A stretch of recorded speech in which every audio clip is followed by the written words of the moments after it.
Well, a beautiful day in late December. I'm out on my farm here. I'm going to do some habitat projects.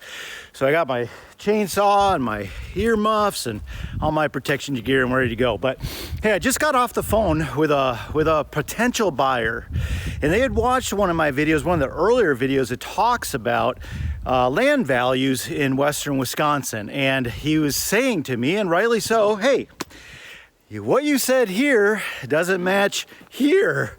What's going on? So that's today's episode, how prices are affected by the market and pricing strategy on today's topic of the American Landman.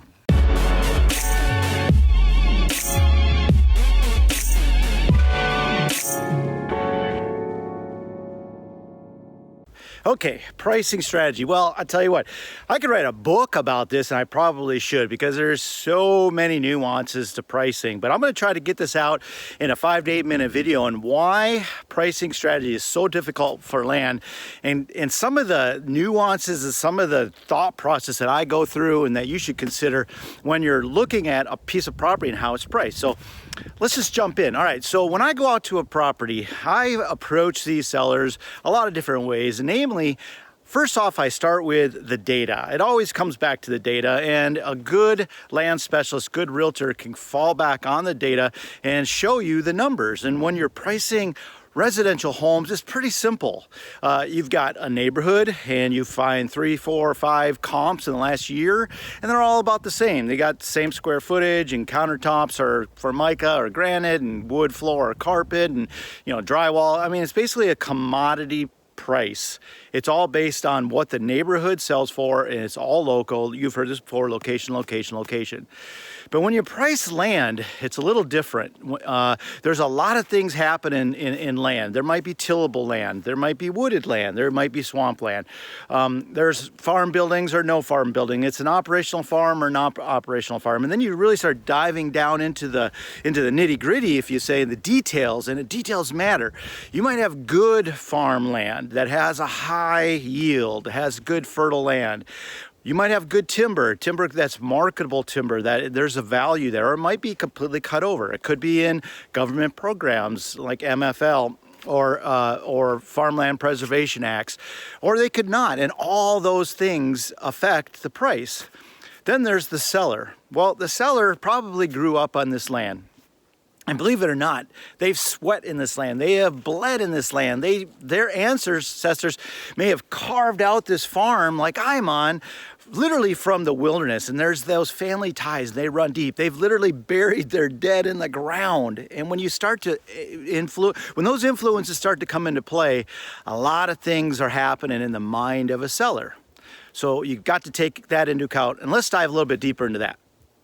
Okay, so now I show up on a property, and I tell you what, if I've heard it one time, I've heard it 1,000 times.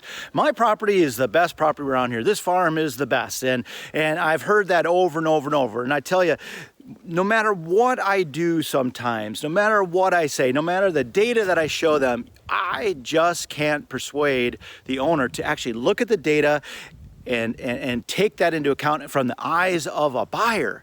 Because when I sit down with you as a buyer, I'm going to walk you through all this data that I have, and we're going to start to develop a average cost per acre, if there is such a thing, for that area. And if I find 5, 10, or 11 sales over the course of the year, a picture starts to develop.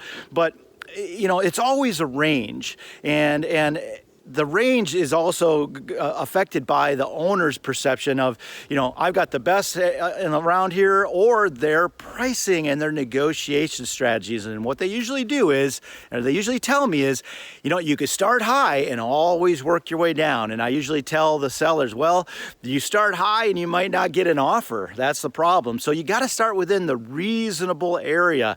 If you go to the top of the market, it's going to take longer to sell. And if you price it at the lower end of the market, it's going to sell quicker. So there's a lot of nuances in there.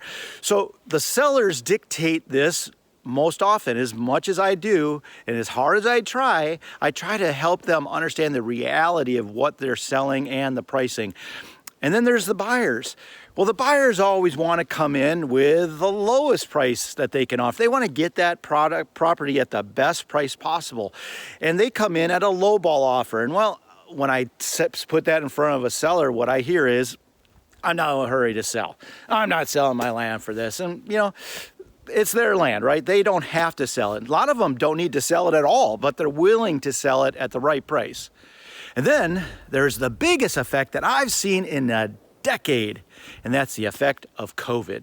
Okay, the COVID effect, what is that? Well, it's a term that we've never heard before because it didn't exist a year ago, but that is the people are flooding out of the cities. In my area in western Wisconsin, they're flooding out of Minneapolis, St. Paul.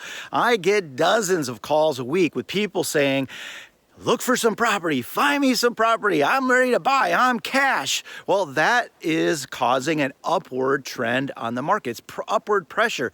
These folks out in the country that have had these properties for decades, and they're in their 60s and 70s or 80s, they're standing on the ledge, they got their golden parachute on, and they're ready to jump off. And they literally think that they're standing on a gold mine, and there may be some truth to that. The supply and demand of good quality property is pushing the market up.